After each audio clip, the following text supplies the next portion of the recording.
Marami pa ako nabalitaan. I-deport daw po ako.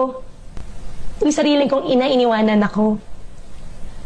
Ngayon, yung sarili kong bang bansa, tatalikuran ako. I-deport po ako. Saan po ako i-deport? Malaysia, China, Singapore. Isa lang po ang passport ko po.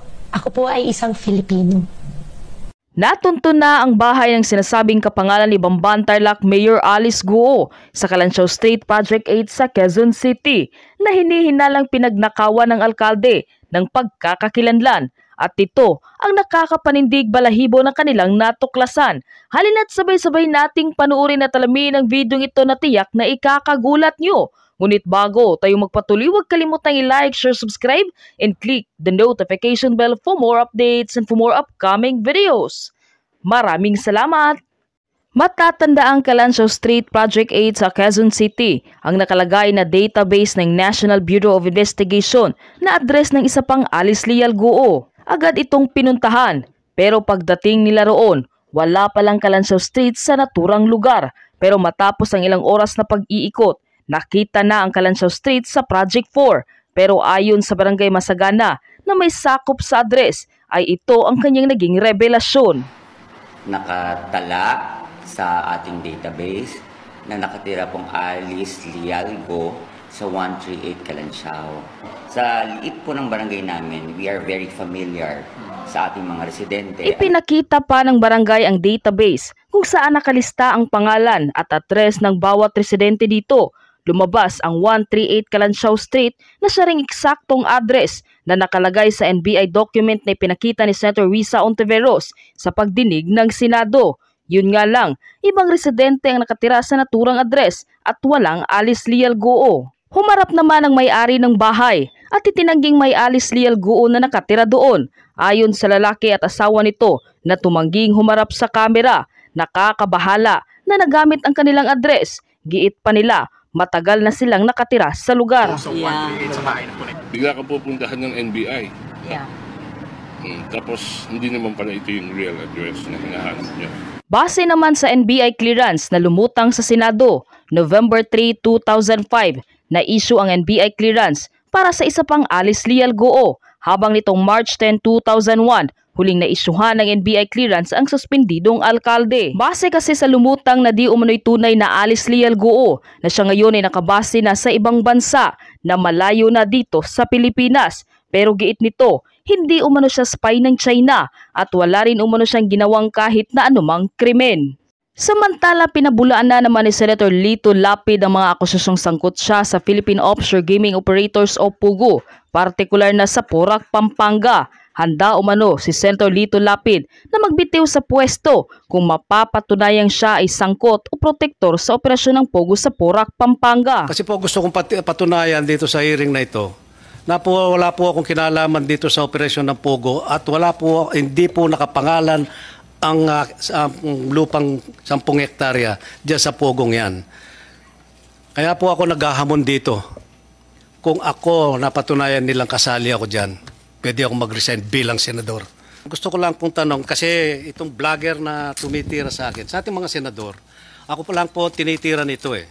Pinepersonal ako na pilit niyang sinasabi na involved po ako dito sa Pogo, sa Porac, na ako raw ang may-ari ng lupa dito sa 10 hectares na na tinatayuan ng Pogo sa Porac at protector daw ako ng Pogo doon sa Porac. Siguro alam din naririnig din ni Mayor, si Mayor din tinitira din doon at saka si Engineer. Nagkaroon na po ng nagkaroon na po ng hearing. Medyo mahaba lang po ng konti ito, Madam Chair, na kami ang protector ng Pogo sa Porac. Siguro naintindihan. Kasi si Senator Wing Gatchalian, nakita ko yung report mo sa balita. Merong nakitang medyo marahas. Sabi mo, pinakamarahas to, pinakamalaking Pogo. At ang tanong ko lang kay Engineer Glenn, ilan ba ang building doon sa, doon sa 10 hectares na doon sa Porac? Good morning po, Your Honor. Good morning, Engineer Lansangan. Please proceed.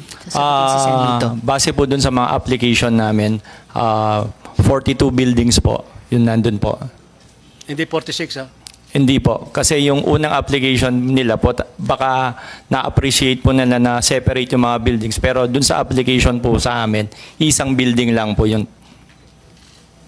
Isang application lang, isang building lang. Isang application lang po, isang building yung unang phase ng application po nila. Hindi nyo na-monitor kung ilan hanggang 46 daw eh. Daw ha? Yung po kasing application po nila, Your Honor, bali 3 phase po yan. So yung una po, yung sinasabi kong Thai Court Complex.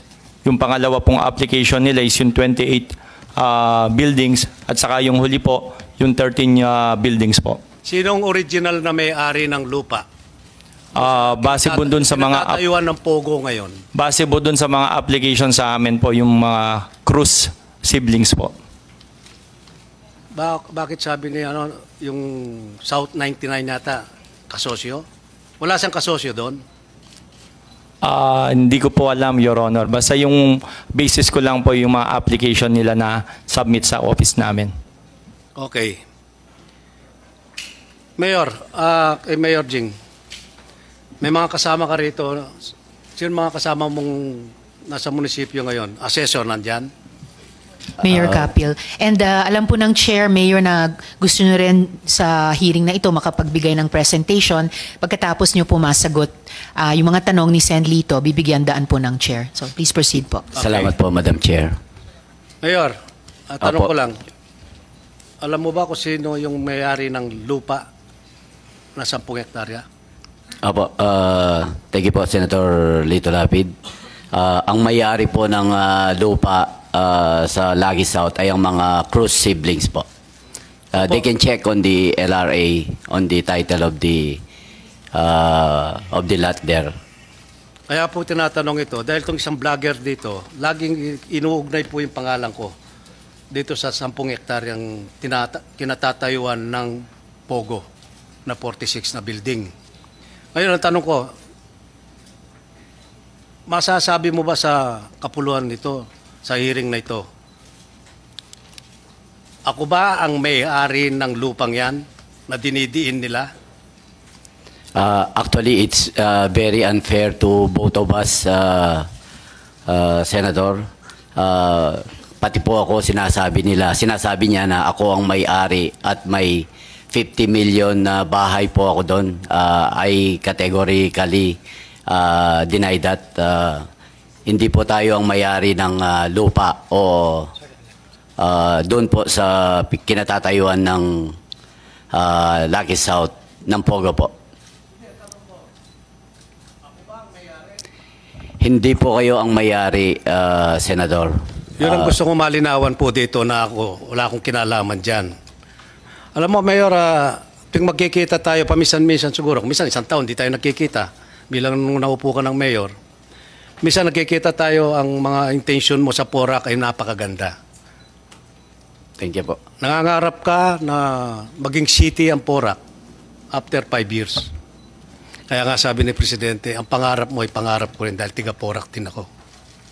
Ngayon, kasi po gusto kong patunayan dito sa hearing na ito na wala po akong kinalaman dito sa operasyon ng Pogo at hindi po nakapangalan ang lupang 10 hektarya dyan sa Pogong yan. Kaya po ako naghahamon dito. Kung ako napatunayan nilang kasali ako dyan, pwede akong mag-resign bilang senador. Dahil hindi ko po papayagan na masisira ang pangalan ko rito.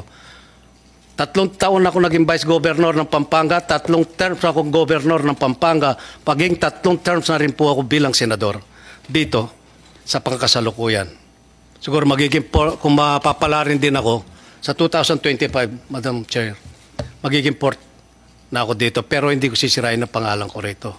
Tinataya ko po ang pangalan ko rito kasi masyado na akong na-involve. Kasi lahat po ng nakakasalubong ko, mga kumpare, kaibigan, kapitbahay, mga kamag-anak, mga kapatid ko, nahihiya po ako, lagi akong tinatanong, nai-involve ka ba sa Pogo, sa Porac?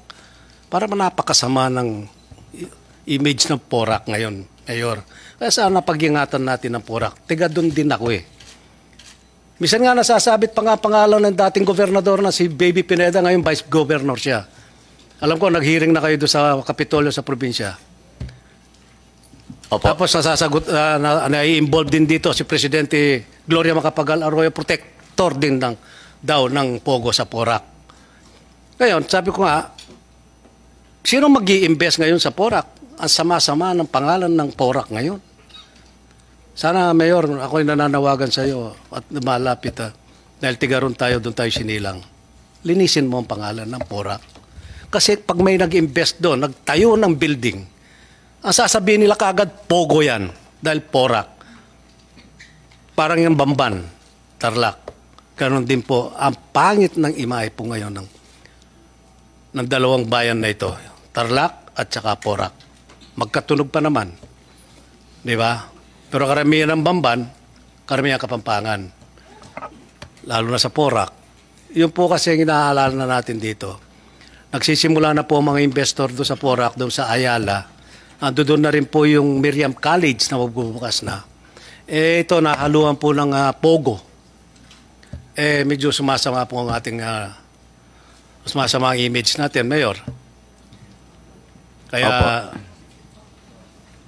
ang pakiusap po sa iyo, linisin mo ang Porac. Siguro, sagutin mo lahat ng mga katanungan dito, mga kasamahan ko, Senador. Sana masagot mo. At saka si Engineer Glenn. Halos tayo rin magbubungguan doon sa Porac. Magkakaisa tayo doon, magkakaibigan tayo. Sana masagot mo. Ha? Yun lang po, Madam Chair, maraming salamat po. At saka nananawagan din po ako sa NBI. Ito pong vlogger na ito kinakuha ko po itong record nito sa NBI. Siyam po ang kaso niyang libel. Sa siyam na ito, 6 po ang may warrant. Kaya nananawagan po ako kay Jaime Santiago, Director. Sana pagtungunan niyang pansin nito dahil sumusobra na po itong taong ito.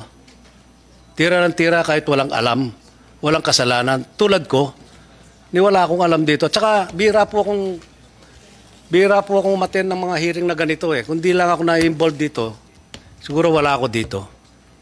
Kaya pagpasensyaan nyo na po, kanina excited ako. Nadala po ako ng emotion. Madam Chair, maraming salamat po sa pagbibigay nyo ng panahon at sana maimbestiga ang tunay na may sala dito sa Porac, Pogo. Marami pong salamat. Magandang hapon po sa inyo. So ito na naman tayo. Meron naman tayong bago. Patungkol naman kay Lito Lapid. Hinahamon niya kasi ako na patunayan ko. Ito na ngayon. Nag-umpisa na tayo. Kahapon, nagpalabas po ako ng tax declaration sa Porac na pag-aari na lupa na pag-aari ni Senator Lito Lapid at sa kanyang misis na si Marisa Tadeo Lapid. So yan po, ito yung produkto ng hindi na sana, titigilan ko na sana siya hinamon ako, tinatanggap ko ang kanyang hamon. So ito na po yung ngayon din. Si Lito Lapid, ang kanyang ex-wife, pero hindi ko masabi na ex-wife kasi ang asawa niya, si Marisa, ay ito yung nahuli sa Amerika na nagbibit-bit ng mga dolyares. Sa Amerika kasi, pag pumasok ka, kahit sa Pilipinas, pag pumasok ka, bawal ka magdala ng tinatawag na pera na mahigit sa 10,000. Nahuli yung asawa niya si Marisa na nagbitbit ng mahigit 10,000 nang pumasok siya sa Amerika. Kaya nakulong na sentensya siya at nakulong ng 3 taon. Walang nagawa ang pagkagiging Leon Guerrero ni Lito Lapid dyan. Kaya siguro atin ang isipin na dapat ay pasalamat tayo kung bakit nakulong siya doon. Pero sa aking lang pakikiwari ay dapat ito yung tinutukoy ng insider na informante ko na ang tinutukoy niya na ex-wife ni Mr. Lito Lapid ay si Marisa Tadeo Lapid, na nanay ni Mark Lapid. So ang iba kasing babae niya asawa, hindi naman pinakasalan yun Sino yun? Si Michelle Ortega na nanay ni Isabel Granada. si Melanie Marquez na anak kanya at naging beauty queen pa yung anak. So, yan po ang ating masasabi ngayon. So, sino yung as a ex-wife na tinutukoy? So, ang ex-wife na tinutukoy po ay walang iba kundi si Marisa. Si Marisa, ayon sa aking source, ay siya po ay manager sa Pogo. So kung manager siya sa Pogo, ang ibig lang sabihin niyan ay siya ay si Lito Lapid ay protector sa Pogo. So iyan ang ebidensya na hinahamon ako ni Lito Lapid na kung magkapagpakita ako ng ebidensya na siya ay may koneksyon sa Pogo, ay mag-resign ka. So ngayon, ang sasabi ko, mag-resign ka na, Lito Lapid. Resign! Resign! Kasi bakit? Ang asawa mo raw ay manager sa Pogo. Ha? Ngayon, ito yung mensahe sa akin ng aking source. Tingnan mo. Para sabihin nyo, hindi ako nagmamarites. Yan. Yan ang mensahe sa akin. No? Ngayon, siguro palaking ko lang ng konti. Pero hindi mapalaki. Sige, gano'n na lang. Ang sabi niya, guess, Risa didn't ask Lapid about his ex-wife being a manager at the Pogo. So, ang sagot sa kanya, really? Yes, Pogo in Porac. So, pero not 100% sure siya, but it's a rumor na sa area nila na talagang manager sa Pogo Porac ang ex-wife niya.